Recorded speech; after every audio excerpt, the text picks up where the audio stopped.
Any other tips to help with gut health for our pets? I mean, do they need fruits and veggies? Do you do probiotics, fermented foods? Like, yeah. All right, so let me surmise that by species appropriate diet, which is as close to what they would have eaten in nature as possible, not processed. It has to be organic, grass fed, grass finished, all of that.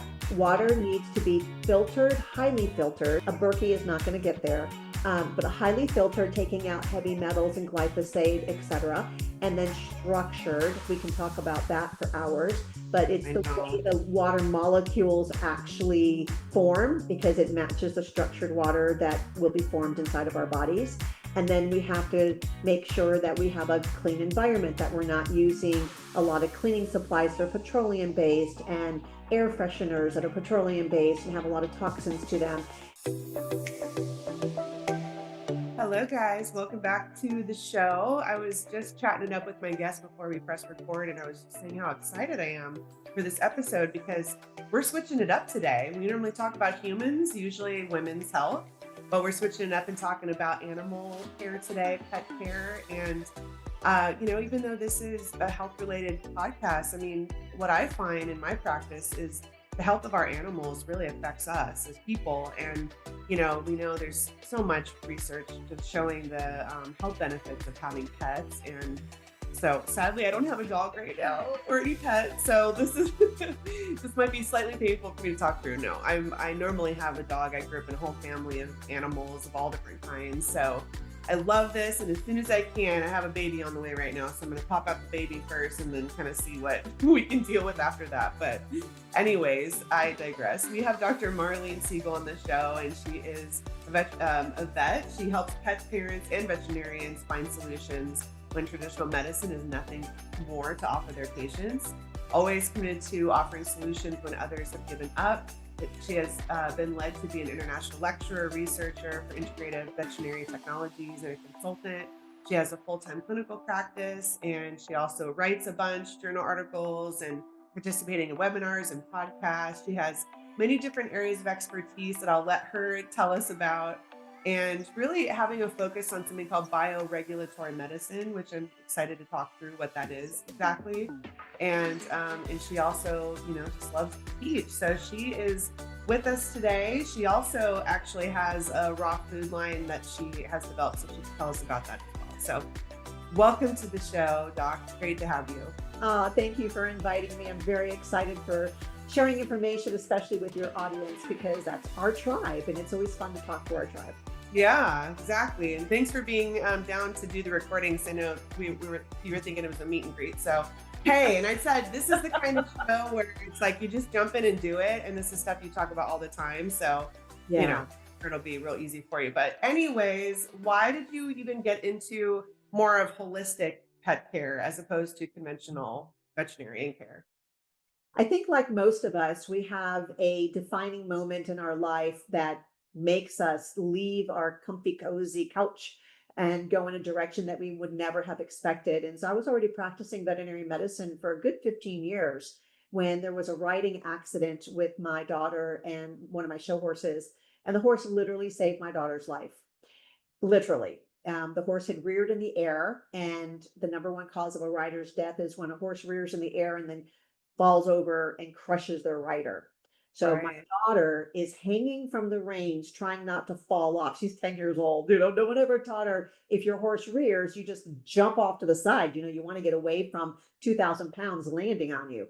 And so she's hanging on to the reins, dangling, literally pulling the horse over backwards. And Oh this my horse God. squatted on her left hind leg and pushed herself as hard as she could as she's being pulled over backwards to the opposite direction of where my daughter was falling. But when they Wow. hit the ground, you couldn't see space between horse and child. So I'm jumping over the rail and I'm running towards my daughter. The horse catches her breath and gets up. And my daughter laying on the ground, not moving. So when I got there, I called her name, truly didn't know if she was going to be alive. It was like I had PTSD for a good 10 years after that, that horrible moment where you don't know what you're going to find. And thank God she opened her eyes and she was fine. But Yeah. back home, we had several more incidences. And so I had equine veterinarians come out to look at her to find out what was wrong. And they didn't know the answer. So they said, well, she's not safe to ride. She'll never be shown again. And you can put her out to a pasture or you could put her down. Mm. And it was those words that triggered something inside of me, something divine that said, you are going to find answers. And back then, as we're talking, this was, oh, she's turned 29. So this was, a good 15, 20 years ago. Mhm. There was nothing in veterinary medicine to address this. And there was just the up and coming functional medicine on the human side. So I just started consuming everything I could on the human side of functional medicine and then applying it to this horse because I was determined to fix her. And I will tell So you, cool. 5 months later, with even a limited knowledge that I had with chiropractic and laser and some nutritional changes, that little duo went on to win the United States Reserve Youth National Championship, which is the most Mm. prestigious horse show in the United States for youth riders. So Wow. I love telling this story now because I want it to be the inspiration for others when they're told for themselves there's nothing more that can be done, or they're talking about someone that they love. It could be a two-legged or four-legged, but when they're Yeah. told there's nothing more that can be done, no, please, please know that it just means that the person you're talking to has a limited toolkit. They Mm. truly aren't telling you that because they want to be mean or unhelpful. They really don't know that there's other things out there. But because you are now going to be empowered to seek other answers, you will never have to end with there's nothing more that can be done because there's always something more that can be done. And I'm Yeah. not talking about extending life. We're not going to live forever, right? We all have an exit plan.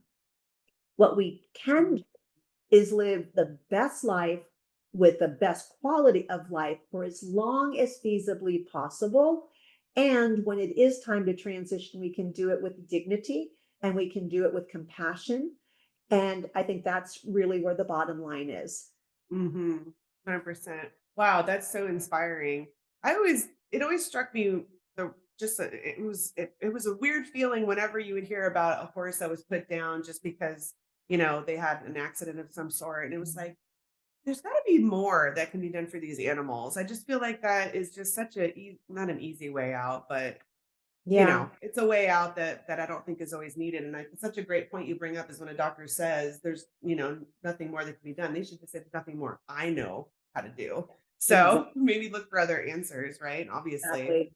So Yeah. what were the things that you implemented for recovery in this Well, she situation? was in a training barn, so I was very limited on the supplements I can do, and she was still being shown. So I worked on a predominant, it was chiropractic, acupuncture, and laser were the three biggies that I was working with on her. And it was remarkable just being able to use those three tools on her was able in just a few months to really change the trajectory of how her health was going, and she was able to perform. It's so amazing. Wow. So let's say an animal, do you mainly treat cats and dogs or do you treat horses and all kinds of other things? Like what's the predominant? Mostly cats and dogs. My practice in the past 10 years, 15 years has morphed into mostly cancer and chronic degenerative diseases.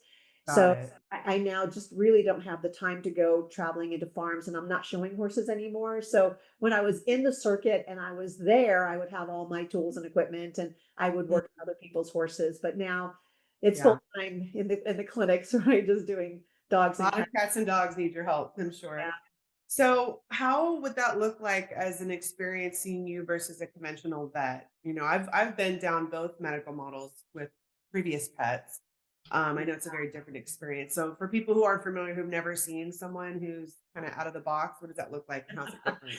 So I want to define what traditional veterinary medicine is, and traditional it could be called allopathic or Western medicine. Those are all meaning the same thing. When we go to veterinary school, just like in the human side, we're taught to name it, blame it, and then come up with either a pharmaceutical or a treatment, a surgery, a radiation, but we're basically doing symptom suppression. So you name it, and then you do something that is suppressing the symptom, but you're not addressing the root cause of illness. And in our at least the US, we're conditioned for that. So if you have a headache, everybody goes to the cabinet and takes an aspirin. But really that headache is your body talking to you saying there's something off. Are you dehydrated? Do you have some toxins? Are you not getting enough sleep? Whatever the imbalance is, The headache is communicating to you. And we're not taught to listen to that. When we get stomach disorders and diarrhea, we go and chase down the Imodium. But really, that's one of your detox pathways. And so asking the bigger question is what caused that to happen is really where the magic and healing occurs. So in my practice, I do what's more like bioregulatory medicine Mhm. in an integrated fashion. Because obviously, I still do everything I was trained in medical school to do a thorough history, thorough physical exam, good diagnostics. But my diagnostic toolkit is very different than the traditional. I do CBCs and chemistries and test the thyroid and a urinalysis. We do x Mhm. rays and ultrasounds and echoes of the heart. We do all of that. But we also test for toxins. So I test for mycotoxins, glyphosate, heavy metals, and microplastics, which are really the underpinning for what creates the lack of homeostasis. It creates the inflammation in the body that is triggering all of the symptoms to be displayed. And why so much medicine fails is because we've missed either identifying the toxin or identifying the deficiency. And that's the other thing we test for. And deficiencies Wow. are those elements, the vitamins, minerals, amino acids, and fatty acids that are essential. The essential nutrients are the ones that our body cannot manufacture in sufficient quantities on its own. Mhm. There are a limited number of things, it's not really that many. And then from having those essentials, your body can manufacture everything else that it needs. But if you're missing those essentials, and we know that our food is nutrient depleted because we haven't been doing regenerative farming. So for sure, our soil is depleted, which means whatever's growing on the soil is going to be deficient in the different vitamins and minerals. Right. And same thing with glyphosate raining down. We're inhibiting some of the synthesis of the amino acids that are necessary as precursors. They're not forming because we've blocked the shikimate pathway, big fancy word, that is blocked by glyphosate. So now microorganisms can't make the precursors for things like dopamine and serotonin.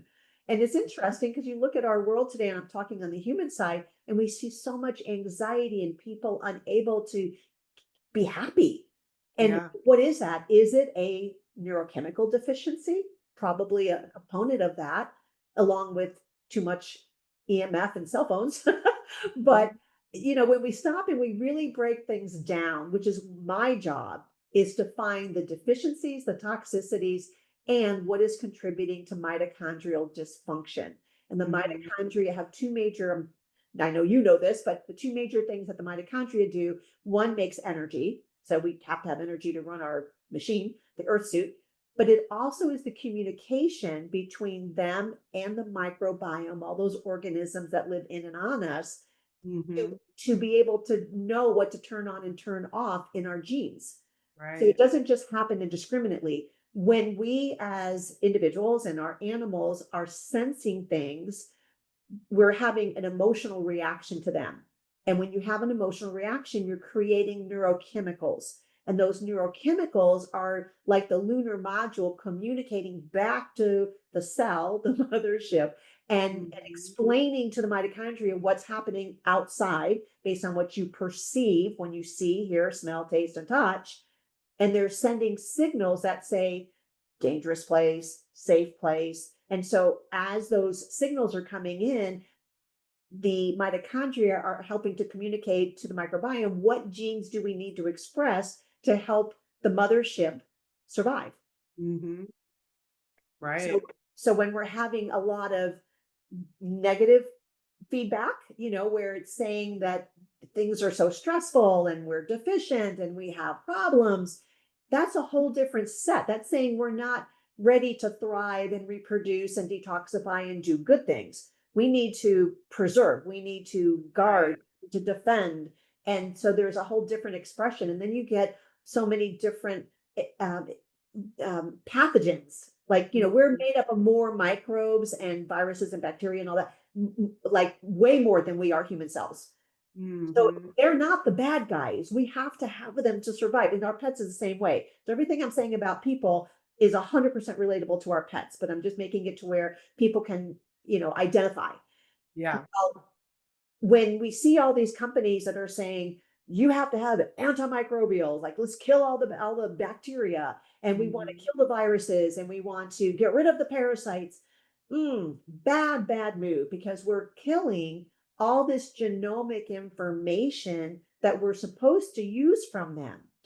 Yeah. When they are threatened and the host mother suit starts creating a terrain that is inhospitable, then they that sends a signal that says, hey, we can't thrive in this. We need the pathogens to come in and stabilize the environment so that we can grow again. And we have a model of that in nature. Look at your garden. If anybody's gardened before, if you have really bad soil, you get a lot of weeds. You're not going to grow great food. I live in a food forest, so this is a great Yeah. analogy for me.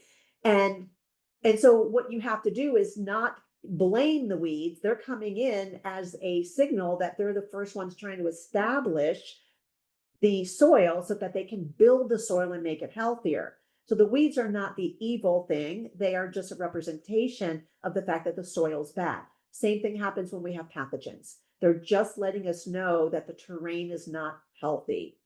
So when we It's so see from a fascinating. different lens, we have an ability to change our perspective and say, oh, instead of let's blame the pathogens, what can we do to improve the terrain? And that's Mhm. the magic that I work in. It's so cool. And it really gives so much respect to your body. It's like our bodies really know what they're doing. It Our does. pets' bodies know what it's doing. It's just communicating with us. And the question is, are you going to listen to those messages, or are you going to ignore them or try to turn them off with different things? Exactly. You Yeah. know, so I love that. And it's so much more than just give your dog some kibble and take it for a walk every day, you know? I Yeah. mean, it's good to start with some basics. That's better than nothing, but you know, I love this, and all the testing that you talked about, those are all things I do with my patients, and it's so cool to hear about, a vet doing this for pets. So it makes so much sense. I just had a random question popped up in my head is, a lot of these different toxins these animals get probably in the home, but also when they're out and about in walks, walking in the streets and everything. Do you think that dogs should wear shoes on walks? Or do you think it's important to clean their feet Mm. off when you come back from a walk? Yes and yes. Okay. I think we are now appreciating so much more in the level of toxicity that is coming Yeah. in through our skin, and their Right. feet are their skin. So it is a serious consideration. And I Mm. do recommend to a lot of our patients for parasite control and for toxicity control to consider putting booties on them just to help Yeah. low. But there's so many other things that we should be looking at. I think the Mhm. biggest hanging fruit is, what are we feeding them? Like Right. that's the number one problem out there. So it's not just that Yeah. kibble diet is highly processed, it's enzymatically dead, it's Mhm. egregiously high in carbohydrates, so much sugar. It is devoid of enzymes, but most importantly, it's extremely high in mycotoxins, and it has to do with Right. how the grains are stored, and so they just grow all these different fungi on them, the mycotoxins, which are not just mold, these are the toxic molds. And Mhm. people don't realize that, and they go year after year feeding these diets. And because the body is so resilient, you don't notice it right away. But if you were paying attention to the early warning light on the dashboard, it's the grumbly tummy, it's the not eating every once in a while, Right. it's the occasional vomiting and diarrhea. It's the skin issues, the ear infections, and the allergies. All of that is communicating that there is a problem. In our Mhm. traditional world, we use more and more drugs to suppress the immune system, the very component that we need to be Yeah. healthy. And they think it's okay to just suppress it so that it doesn't respond to the allergen. But at some point, the body it is so communicative. It's going to go, oh, well, you didn't listen to me then. Well, let me get a little louder and a little Mhm. louder. And now we're seeing cancer rates in dogs are almost 100%, and I'm seeing cancer in dogs under 1 year of age. Crazy. This Totally is crazy. ever a young dog Mhm. disease. When I'm Yeah. practicing 40 years, this marks my 40th year. And I didn't even learn about how to treat cancer back in my beginning because we saw it once or twice a year. Wow. I That now is see crazy. anywhere from 4 to 10 cancer cases a week. Wow, and my parents' neighborhood out in Colorado, there's just a bunch of dogs have been getting random cancers lately. So, and they're doing a lot of new construction in the area. I'm sure there's a link there, you know. Oh, That's yeah. crazy. Uh, Yeah. our world has just become so toxic and we're overwhelming these organs of elimination. And a lot Mhm. of these toxins, if you don't identify them, they don't wear out over time. They don't just like ooze Right. away. You have to detox them. Yep. And Yep. They before you stay detox, in you your have to body. stop the influx of it. Like you have to, if I went down and I wanted to clean the river, and I'm going to pick up all of the garbage that's floating downstream. It's great. I have crews out there and we're cleaning, cleaning, and cleaning. But if we don't tell the people upstream to stop polluting, Yeah. then you're never going to get ahead. And that's what it's like when we have exposure to all these toxins is we're just Mhm. continually inundating them because we're not aware of how they're coming in. Yep. Yep. Exactly. No, that makes a lot of sense. And I was thinking back to when 'cause I do mycotoxin testing as well for patients, and most of the different ones that come up are, there's always like it says where the source is, but almost all of them it's like corn, grains, peanuts, spices, whatever. And it just doesn't really make sense why any pet would really have grains in their diet anyway. Like it's not like in nature they would go and have some Exactly. barley or go have some corn. 100%, 100%. But we've lost our critical thinking skills. So here's Right. point number two, big, big boom is we have to go back to critical thinking. We have to stop and look at nature and we Yeah. have to start modeling nature. So when we use our common sense, what is the best model that we can look at for sustainability? Nature. Mhm. Can't do better than that. Anytime man has tried to beat nature, we have massively screwed it up. Oh So yeah, totally. when we plastic, that's a great example, right? What are we doing to ourselves? Are you testing microplastics? Yeah, we do. We do all the testing you talked about. Mhm. Yeah, so we just started, it's not been tested in animals before. So I'm now partnered with the number one company doing microplastic testing. And so that's Yeah. really interesting. And so we're just getting ready to get back our first wave of data. And I have a feeling it's going to be huge because Mhm. we Oh, have I bet. plastic toys, we have all these fiber Right. toys that animals chew on. We have the carpets that they're rolling on that are full of these microplastics, and people don't realize Yep. it's in there. Their food comes in plastic. They have plastic bowls. They have plastic water bowls. It's just unbelievable. And when I really became aware was when I started working with this company. So when we draw the blood for our microplastic testing, we're Mhm. actually testing the difference between when we draw it in a typical syringe, which is plastic, and Right. when we when we use glass storage for drawing it in glass tubing and then storing it in glass. So we're going to actually be able to tell how much microplastics are even coming from something as simple as drawing blood. Not that that goes Wow. back into you, but what if you're getting a blood transfusion and Mhm. that blood was stored in plastic bags and was drawn in plastic tubing and it's coming to you in plastic tubing?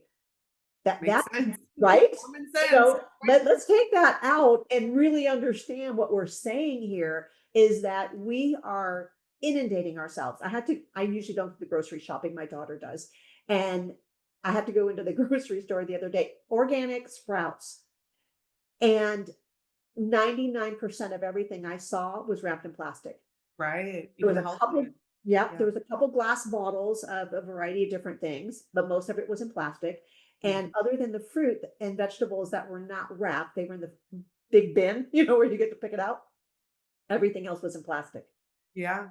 I don't think we really understand how much we are contributing to our day-to-day body. But then if you Mhm. watch the movie, it's a documentary called Plastic Ocean.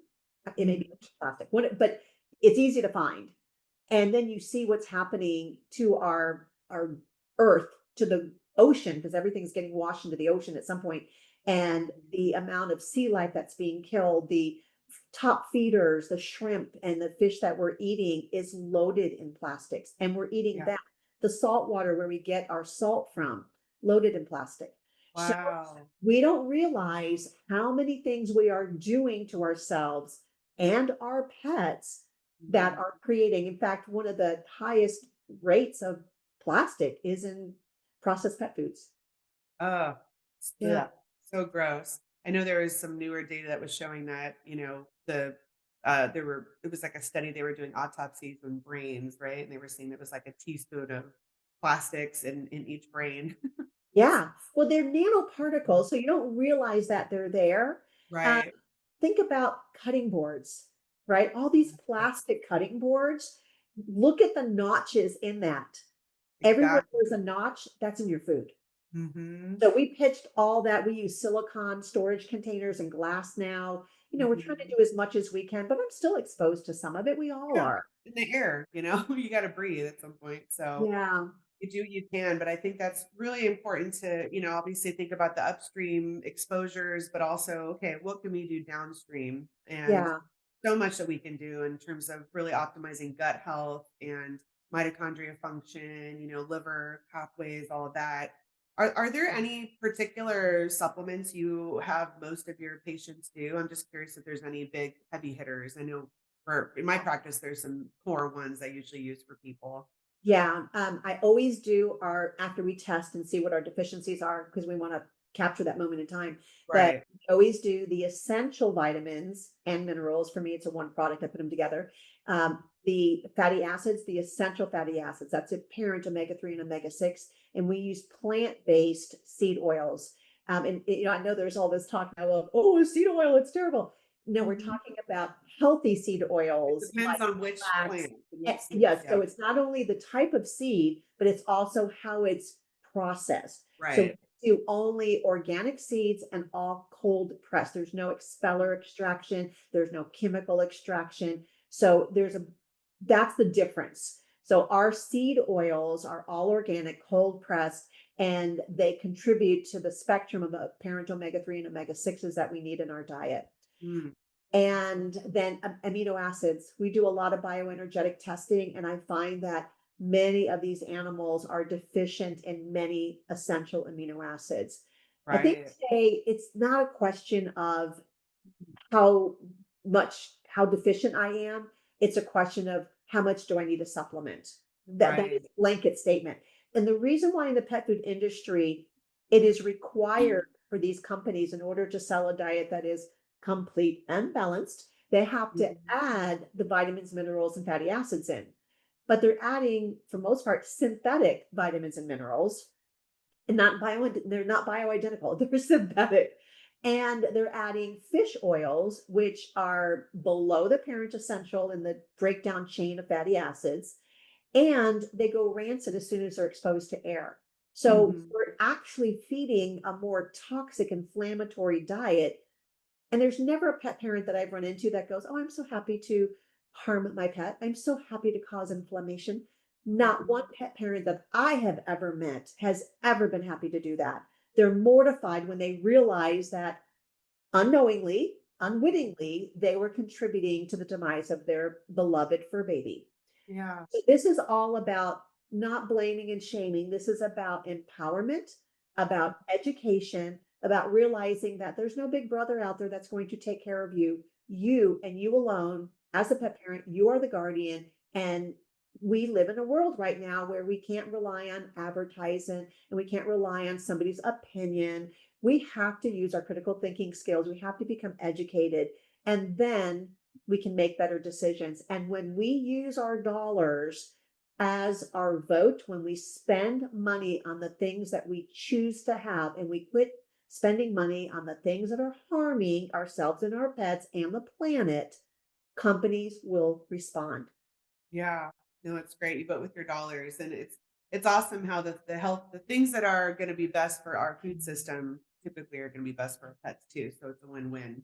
And What do you Mother think about black seed oil? Do you like that for animals? My husband swears by it. He said as soon as he started using it, he stopped wobbling around. He just felt like an athlete again.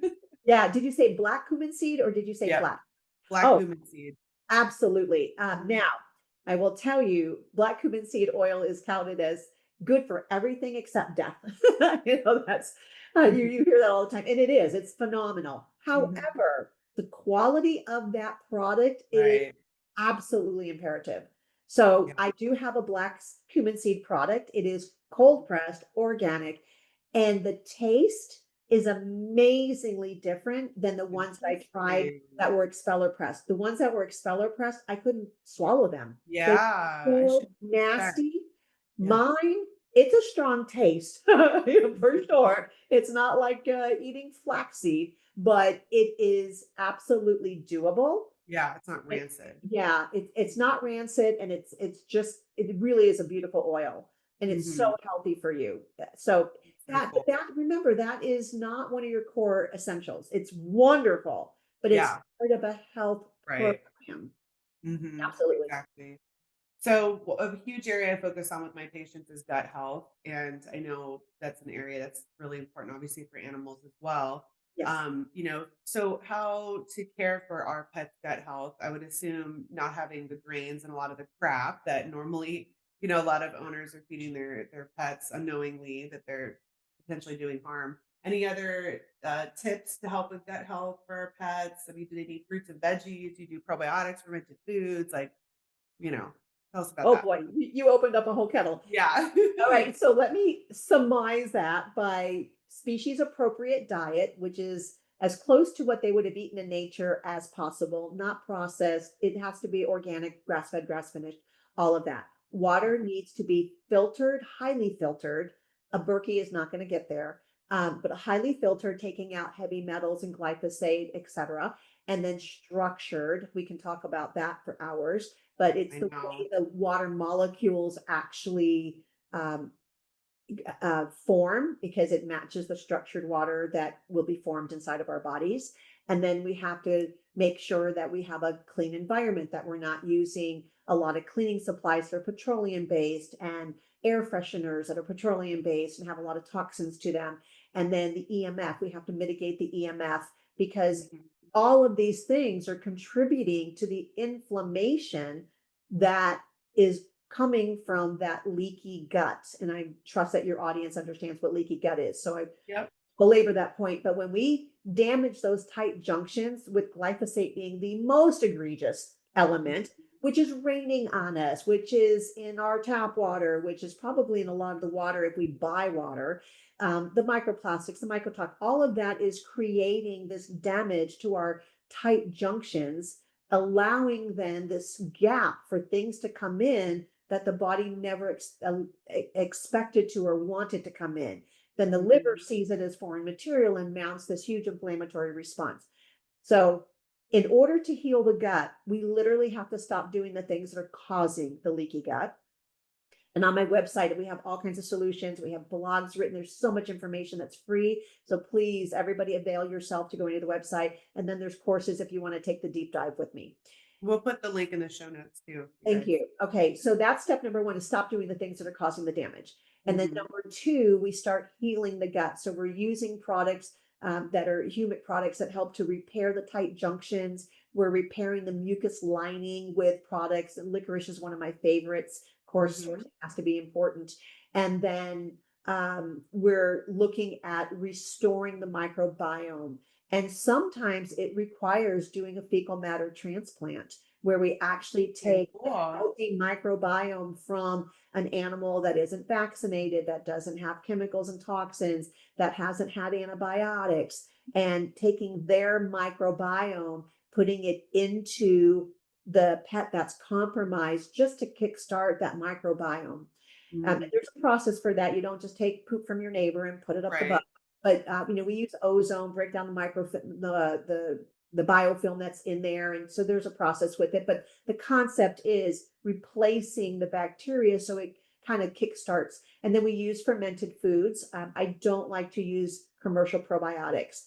I worked Mhm. very closely with Zach Bush for a long time, and there are white papers that show that when you are taking a commercial probiotic, limited strain, that you actually create these overpopulations of these strains, which inhibit the ability of the microbiome to recover and diversify Mhm. because you're just Mhm. creating this small group that overpopulates and outshadows everybody in there. So we Yeah. want diversity. We want to replace the good microbes. We want to have those keystone species. And we want to give everybody the terrain that allows them to all grow and populate and live in kumbaya, right? That's Mhm. your ideal. Yeah, that makes so much sense. I love that. Do you have any favorite fermented foods for dogs or cats? Yeah, we make kefir in our office. For access purposes, we use mostly cow's milk because I don't have as much access to goat's milk, but either one is Mhm. fine. But we've been fermenting about 14 gallons a week for years. So my grains are like super grains because they've got to be 15 years old.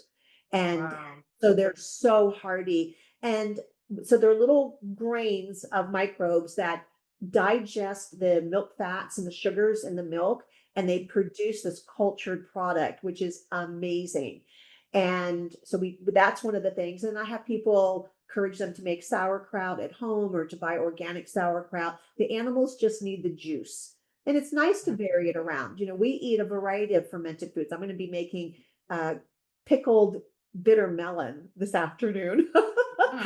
It's bitter melon season right now, and Love it. bitter melon are amazing, but they're bitter. So I'm going to be making pickles out of the bitter melon. I make soups and I make relishes and I make so many things out of bitter melon for the health benefits of them. And it's a limited season of time for them to be growing. Mhm. And so, we talked about supporting microbiome, healing the leaky gut. I use adaptogenic herbs like astragalus because we want the body to be able to get back into balance. And then because we've done testing, then we do the detoxification that is recommended based on the testing that we've gotten back or the Mhm. supplementation. So cool. I love that, and I'm sure a lot of people listening are going, "Who would have thought your dog could have fermented foods?" I mean, usually not something you think of that you would, feed your animal, so But think about where they would have originally gotten that fermented food. So again, totally. it's part of how nature provided. When Yeah. a carnivore, which are dogs and cats are obligate carnivores, by the way. They have no dietary requirement for carbohydrates. So if you have a cat and you are feeding anything that's processed and or has vegetables, you're not doing the best for your cat. So Interesting. when they killed something, they of course, kill it. Then they tear through the abdomen. They got a lot of insoluble fiber by getting the fur in their mouth. And then they would have disemboweled it. So they would have been heading for organ meat. And in the process of getting to the organ meat, they would have been pulling the intestines out. As they tear it and chew through it, they're getting all of that fermented ingesta Right. in the intestines. So they Mhm. were eating the value of those grasses and vegetables and stuff that the herbivore was eating, but they are the DIY perfect product, because it's already Yeah. digested for them. And so they're getting that in their mouth. That's how they would have been replenishing their microbiome. And each animal that they would have killed on any given day had a little bit different diversity of the microbiome. Mhm. Right? So a So rabbit's going to be a little bit different than the cow, than the deer, than the buffalo, and whatever else. So they had this constant change in diversity whenever they did actually eat a meal. Mhm. Makes so much sense. That's so cool. Yeah, so you don't need to be giving your cats veggies or fruits or whatever. Just, organ meats, hopefully you're adding in and Yeah. what about bones for I guess dogs or So cats? just like any other species, you have to Mhm. balance your calcium and your phosphorus. So if Right. you are only feeding meat and they're not getting a source of bone, you're going to have a problem. Mhm. So these pet parents that they know kibble's bad, and so for sure, making a homemade diet is better in most cases. But if you're Mhm. not feeding a balanced diet and understand the ratio of meat, fat, bone, and organ meat, then you Yeah. can actually cause metabolic harm because the calcium phosphorus ratio is going to be off. We see it in birds all the time. We see birds Mhm. eating seed diets and they get metabolic bone disease and they come in and their bones are just breaking because Huh. they don't have enough calcium. Their body is so depleted of calcium that they're robbing the bone to get the Hmm. calcium to try to stabilize because they weren't eating a balanced diet. And now they have metabolic bone disease. It happens in reptiles as well. So it's not just, oh, let me throw a piece of chicken down on the floor. We really do need to understand in the wild, they would have eaten part of the organ meat. They would have eaten muscle meat. They would have chewed on bone and cartilage, and they would have gotten some hair in their mouth. So Yeah. because every meal was a little different, they were intuitively able to balance their body. Mhm. But in our modern society, when we're limiting their access, we have to be able to supplement them more appropriately. So I even have an organ supplement for pet parents who maybe have more of a struggle. And it has kidney, liver, pancreas, spleen, and we included heart muscle in there, which heart is not technically an organ meat, it's a muscle meat, but it's great for protein. So that way they can at least give that. It's all organic, it's dehydrated, and that gives them the ability to add more organ and diversity of organ as well into the diet and have a better protein source than a kibble diet would be giving. Right. So, all of our products are human grade, all of Mhm. them. What So about brain? You think brain's a good snack for I've, them I've or I've not ever used brain, oh, so can't comment to that one, and I've okay. not utilized it as a source of nutrition. I know with Weston Price, teaching, they'll have recipes with brain. I'm like, okay, I haven't indulged in that, but important to bring in the organ meats. That makes perfect sense, and I actually never really thought about the fermented aspect of that with the intestines, but that's super cool. Mhm. So we flew through this. I could talk about this with you for a very long time, and I know we have other things we need to get to. So, for those pet parents at home, are if they could, obviously, for a lot of people listening, it's probably feeling like a big overhaul needs to happen on how things are being done with their pets. And that's okay. And I talk about this with my patients. It's just one little thing at a time. You can't Yeah. change everything overnight. You can start with maybe doing some filters and trying to, get better quality water and, making these tweaks with the food, little by little doing this stuff. And, Yeah. for those who can afford it, doing the testing and really doing more in-depth kind of stuff. But maybe if there's like 1 or 2 things they can start with, what would you say to them? So what I recommend that they do is they take a piece of paper and they fold it in half and they label column A and column B. And then when you're reading blogs and you're on social media and you're listening to this podcast, you start taking notes.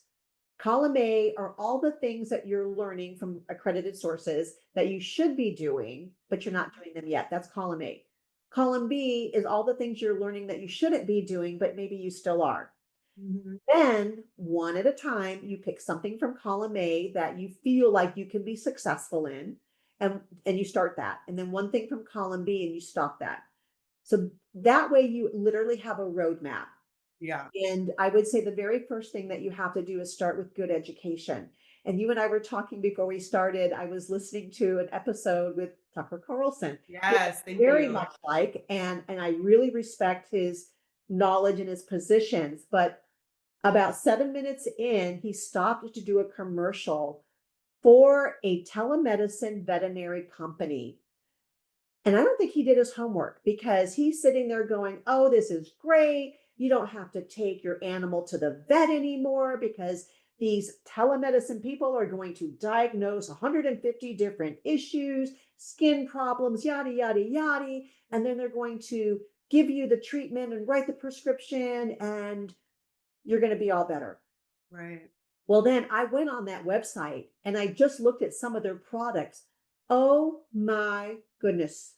They were toxic. They had horrible ingredients. Nothing's organic. And it's all symptom suppression. They're doing nothing to truly help the pet parent understand what the underlying problem is to be able to fix it. And I promise you, every single time you keep ignoring those messages, you will have chronic degenerative disease, the ultimate, which is cancer.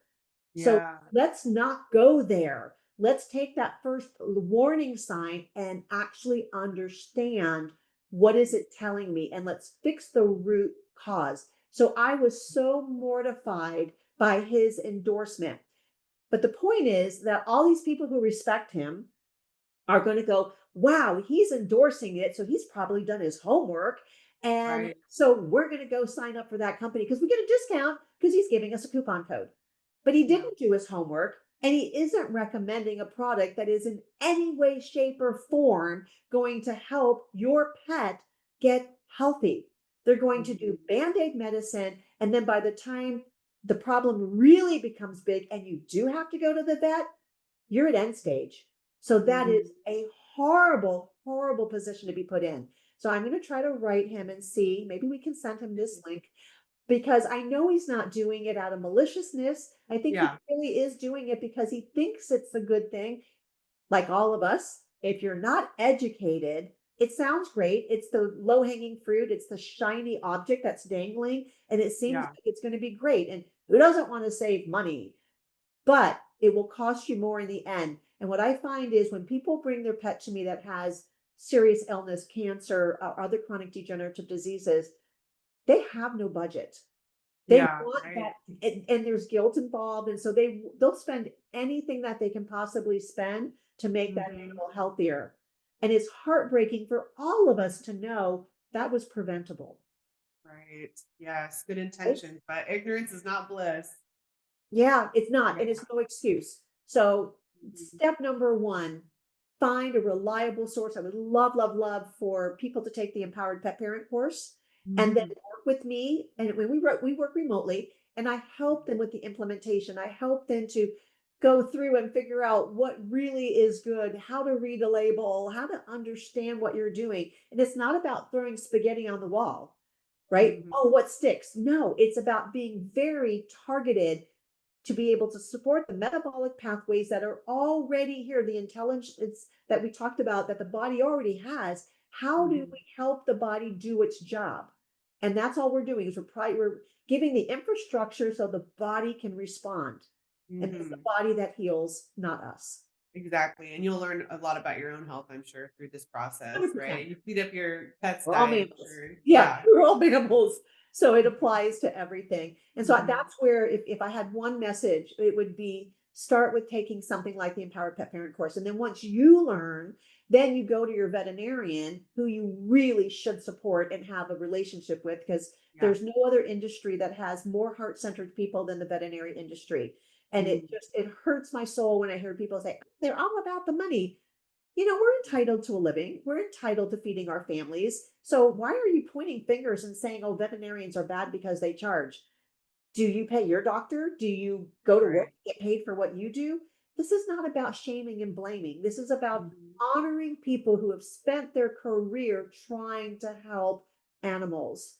They Mhm. all mean well because now the bubble has been opened. Right? We're no longer asleep and go, oh, look, this is the true medical model. We've all been duped. We've been duped Yep. about our food sources and about our health. And, yes, it's all been a terrible lie. But do we just sit there and become a victim? Or do we say, I am now going to take control of my life, which we should always have done, Mhm. and be responsible for the choices that I make. Quit pointing the finger, that old thing. You're pointing your finger, but there's three fingers pointing back at you. Yeah. So nobody's responsible for you but you. Mhm. Your pet looks to you for helping to make good decisions. So now there's no excuse not to get educated, not to become aware. Is it a little change in your lifestyle? Yeah, it's going to be some changes, but it's not for the worst. It's actually for the better. You're going to Mhm. be happier. You're going to feel better. You're going to have more energy, more clarity of mind. Your pet's going to be healthier. And in the long run, you're going to save money and your pet's going to live a longer life, which is ultimately what we want. Totally. Totally worth it. Yeah. Exactly. So you can, share this stuff with your vet and if your vet's open-minded, then it should Yes, and I pretty have much training easily courses for go. veterinarians. So if there's Oh, a vet super cool. listening, come Yeah. join our circle. Let's start making changes. And the same thing for the vets. You don't have to overhaul your whole practice in one day, but you can start making educated decisions. You can start making Yeah. choices that you will immediately start seeing great benefits from. Just Mhm. changing food, just changing what we offer these animals to eat will make a tremendous impact. And to tell you how strong our voting dollars are, back when I started my own raw food company, there were 3 companies on the market. 3. Mhm. Now there are a gazillion. They're Right. not all good because just because they say we're a raw company, if it's not grass fed, grass finished, if they're adding a lot of vegetables to it, if they're adding synthetic ingredients, no, no, no, no, no. So we can't be duped by the, oh, look, it's raw. It's got to be good. Oh, it sounds good because I would eat carrots and peas. No, Mhm. we have to understand that they're carnivores, we're omnivores, and we all eat differently. Yeah. So these are really important points that we can't ignore it anymore. We have to be able to make educated decisions and we have to be Mhm. responsible for our choices, which is a Yep, good thing. exactly. It's a good thing. Totally. It is a good thing. Wow, well, I love it so much. I know this has empowered so many people listening that, didn't know this stuff, and, for me, who I'm counting down the days until I can have another dog or cat I might get. So this is just really good stuff for me to, be conscious of before that. So Yeah. I really appreciate this, and we'll put the link in the show notes for your website and the course, and, for anyone who wants to maybe get the products that you have, formulated and the foods and all that. So it's all right there. So really appreciate all that. Thank you for joining us. Thanks for being so generous with your time. And yeah, really appreciate it. Thank you. And I wish everybody who gets to listen and share this information, I really wish you to get the support and the joy and gratitude that this lifestyle will absolutely bring to you. So it's worth it. Let's do it. Let's do it.